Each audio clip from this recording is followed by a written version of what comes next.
Arkadaşlar birinci faslımız bildiğiniz kimin a'dad el-murakkabe dediğimiz bu iki muadeleden bir basit mukaddime vereceğim size. A'dad murakkabeye girişimiz necə olacaktı?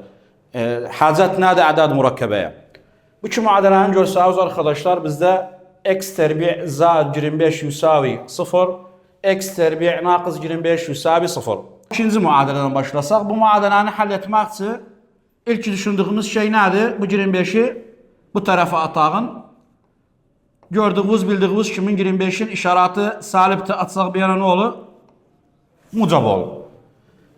Terbiyeten, xılas olduğumuz, istediğimiz zaman iki tarafın cedrini alır. Eden bu tarafın cedrin buradan beraber. Terbiye cedriden gider.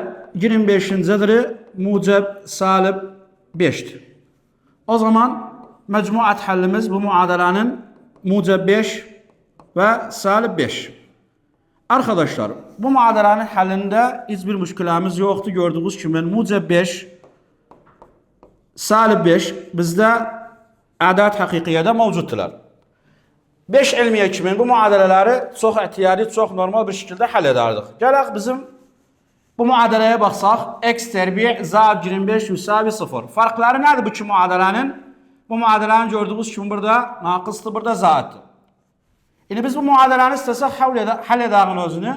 İlk düşündüğümüz şey nedir? 25 atak bu tarafa. Ne olur? X terbi yusavi salib 25. Burada kimin müşkülemiz yoktu. Terbiyetten hatta xılas olaq. Bak bu yanda necə ettik? Aynen burada da terbiyetten xılas olmaq için iki tarafın cedrini alalım. Burada bizde terbiye cedrden gider. Mucab salib. Arkadaşlar 5 ilmiye kimin en büyük müşkülemiz olduğu neydi? Nucadır altta salib olsaydı diyardık bu rakam la yentemi a'dad-ı hakikiye. A'dad hakikiye de yoktu bizde böyle bir rakam.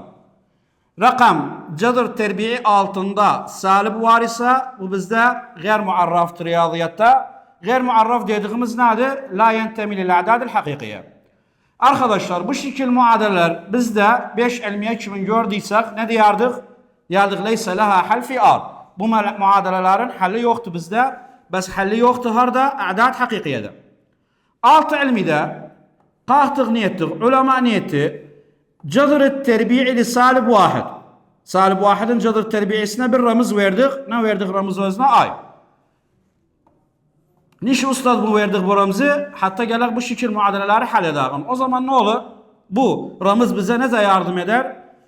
Bizim müşkülemiz neydi dedik? Cadır terbiye altta salib 25 var idi. Kalktılar. Bunu niyettiler.